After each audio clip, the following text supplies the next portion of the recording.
Do you think you can run as fast as an ostrich? You may be able to run pretty fast, but you wouldn't be able to beat an ostrich in a foot race. Believe it or not, ostriches can run up to 45 miles per hour. 45 miles per hour is an example of a unit rate, which is exactly what we'll be learning about in this video. Before we dive into unit rates, we need to talk about rates. A rate is a ratio that compares two quantities measured in different units.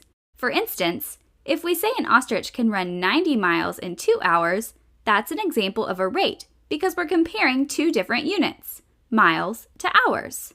Or, if we say there are 800 pencils in 8 boxes, that's also an example of a rate because we're comparing the number of pencils to the number of boxes. We can write rates as fractions just like this.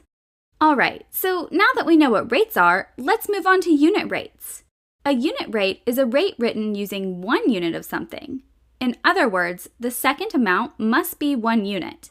Let's look at the examples of rates we just talked about to help us understand.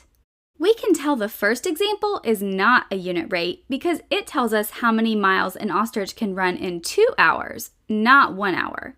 The second example isn't a unit rate either, since it gives the number of pencils in 8 boxes, not 1 box. Although these aren't examples of unit rate, we can use the quantities in each rate to calculate the unit rate. Let's try it out with the first example. We know an ostrich can run 90 miles in 2 hours. If we want to find the unit rate, that means we want to know how many miles an ostrich can run in 1 hour. To get from 2 hours to 1 hour, we need to divide by 2, since 2 divided by 2 is 1. We also need to divide 90 miles by 2, which equals 45 miles. So the unit rate is 45 miles per hour. This is a unit rate because it tells us the number of miles an ostrich can run in just 1 hour.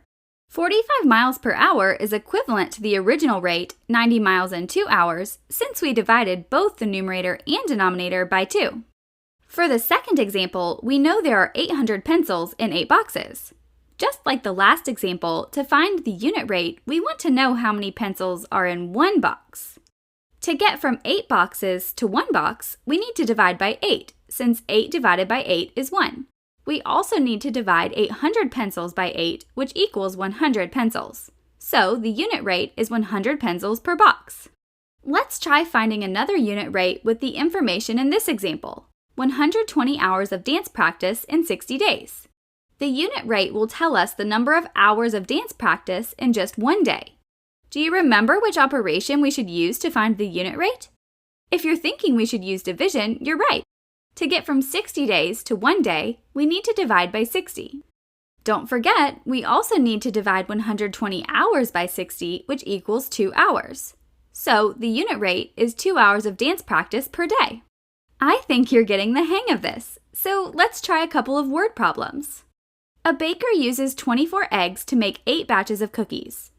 How many eggs does he need to make 11 batches of cookies?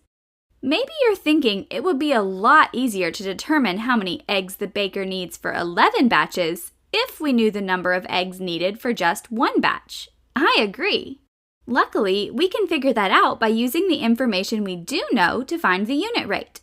24 eggs are used to make 8 batches of cookies. To figure out how many eggs the baker needs to make 1 batch of cookies, we need to divide both 24 and 8 by 8. This gives us a unit rate of 3 eggs per batch of cookies. Now that we know that 3 eggs are needed for each batch, we can determine how many eggs are needed for 11 batches by asking ourselves, how do we get from 1 batch to 11 batches? If you're thinking we need to multiply by 11, you're right. 1 times 11 is 11, and 3 times 11 is 33, so the baker needs 33 eggs to make 11 batches of cookies. Here's one last example for us to try. Flora can earn $48 by babysitting for 4 hours. If she wants to earn a total of $120, how many hours does she need to babysit? Like the last problem, it would be much simpler to figure out how many hours Flora needs to babysit to earn $120 if we knew how much money she earns in just 1 hour. So let's use what we know to find the unit rate. Flora can earn $48 for 4 hours of babysitting. To determine how much money Flora earns in 1 hour, we need to divide both $48 and 4 hours by 4. This gives us a unit rate of $12 per hour. The next step is a little bit different than last time. We already know that Flora wants to earn a total of $120, so we need to figure out how to get from $12 to $120. Since 12 times 10 is 120, we also need to multiply 1 by 10 to get 10 hours. This means Flora needs to babysit for 10 hours to earn $120. Great work! You may not be able to run as fast as an ostrich, but at least you know how to find unit rates now.